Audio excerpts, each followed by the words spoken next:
Please sit down.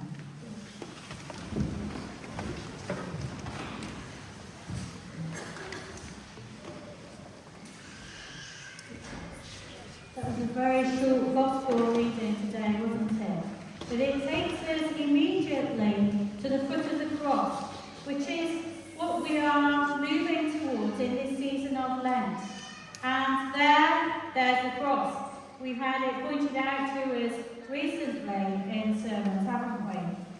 So, today I'm stood here on the steps rather than here at the lectern because I want to draw attention to Mary. The reading that we heard is about how Mary is there at the foot of the cross, like this perhaps, at the foot of the place where her own son is hanging.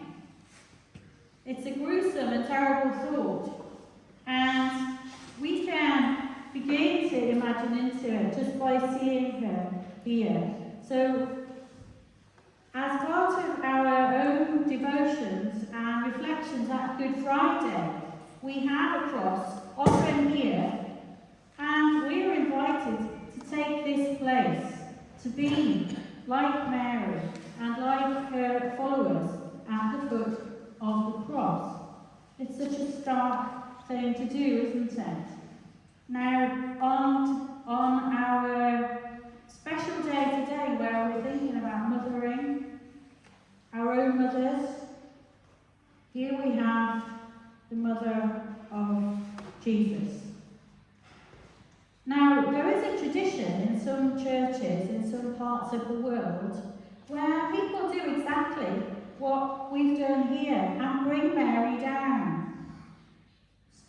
Only a few weeks ago, we were celebrating her here, weren't we, at the altar, and the birth of her newborn baby Jesus.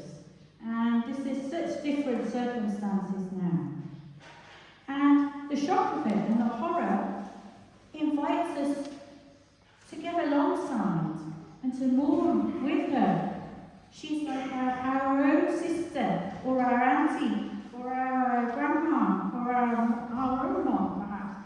We're here, we can get right alongside her and mourn with her, because she is woman. That's what Jesus says. Woman. Here she is, womankind. In the grief, in the mourning, so often the one that watches and takes it all in, horrified, but still there, loving. And there's a tradition that people will, to get right alongside her, bring their own clothes.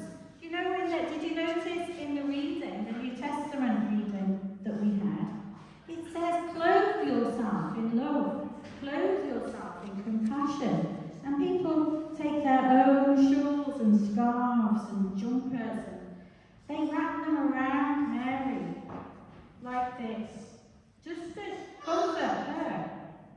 They take their own scarves, their own shawls that they might have made by hand, and give them to her. Just that act of kindness.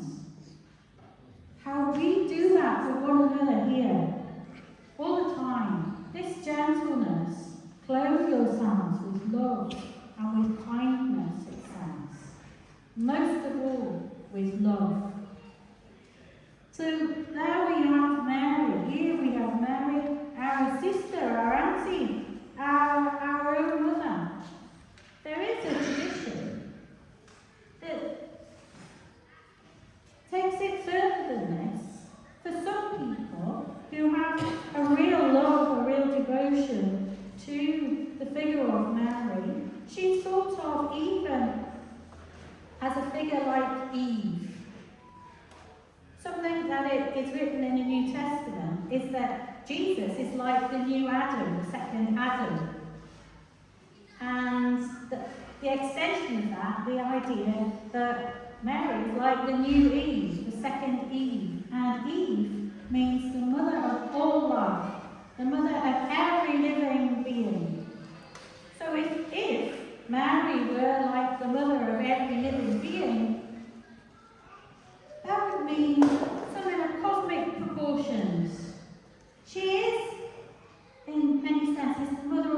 God in Christian tradition. The mother of all living.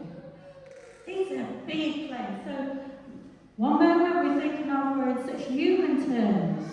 Our sister, our auntie, our mother alongside, to mourn with, to be with in the pain of life, and the joy of life. And then we can think really big thoughts.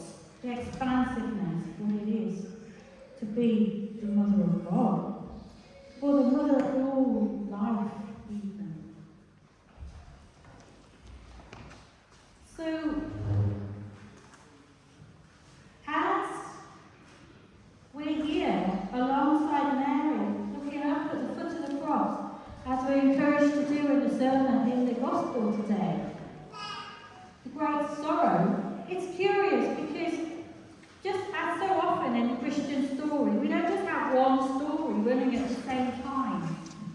Yes, it's Lent and we're approaching the crucifixion, we're approaching Easter and resurrection. But there's another story going on as well, because we're right now going to be celebrating the spring equinox, aren't we, on Monday? We've got Nerouz coming up. We're having a big party because it's springtime, it's the spring equinox, the balancing out of the light and the dark. It's the time in the Christian calendar where actually we celebrate the Annunciation. And this is where the Christian story starts to overlap itself. Because in the story of the Annunciation, what happens? It's the story where the angel Gabriel comes to visit a young village woman, perhaps quite poor, uneducated. I don't know, she might have been very highly educated, who knows? A young woman in a village, Nazareth, and says, "You're going to have a baby." And it's at that moment of Mary's, how can this be? Wow, okay. Whatever you say, yes, it's a yes to God. And that point of conception follows all the way through. For 9 months we follow her pregnancy through, so that we find ourselves back at the Nativity next Christmas because she's just given birth.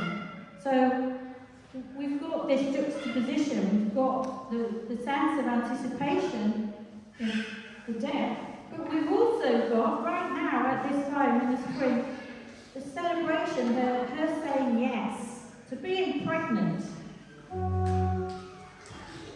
I don't know, it's a very good moment for that. Yes to being pregnant. Yeah. Now, what about us? We, in our humanity, are right here alongside Mary, maybe bringing our own cloaks of kindness to wrap around her, that we can accept her cloak around us too. Sometimes it helps to have the feeling that there's a female presence around that really understands and has that compassion for us. And that's who we want to imagine alongside us. And we can be like that with Mary. She can be there alongside. But she's also a role model in the Christian discipleship tradition. She's the one, like in the Annunciation, the one that says yes to God. And there is a teaching reaching right back into medieval times, a medieval mystic called Meister Eckhart, who said it's not just Mary that says yes to giving birth to God, to being pregnant with God. It's for everybody. We're all called to be married. We're all called to say yes to that conception, that kind of organ bang, that yes, I'll say yes. I'll carry this new life into the world, and that is my gift of love to the world. We're all called in the Christian tradition to be married. So in our position here, as we are thinking about Mothering Sunday and Mother's Day and honouring motherhood, it isn't just the biological function of some women who have given birth and had babies, fantastic and astonishing and powerful as that is.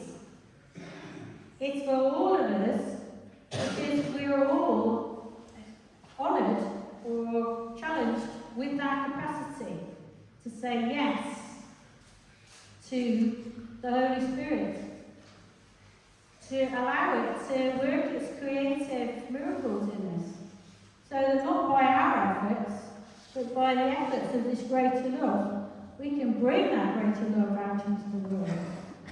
And certainly, that's not necessarily because of our great achievements particularly. It's because of something bigger working through us. So, later on this service, we're going to be offering out the flowers as a blessing and as a token of love, yes, to mothers and to the mothering that's going on within the congregation, but to all of us, to everybody. I think they're going out to everybody, aren't they? Because we are all called to be married in the world. And that is both a blessing and a great challenge. So I'll leave it there for today with this thought that's offered to us in the New Testament reading that we heard today. That we clothe ourselves in compassion. We clothe ourselves in a garment of love. And in so doing, we are free to come alongside Mary in whatever way works for us, in our own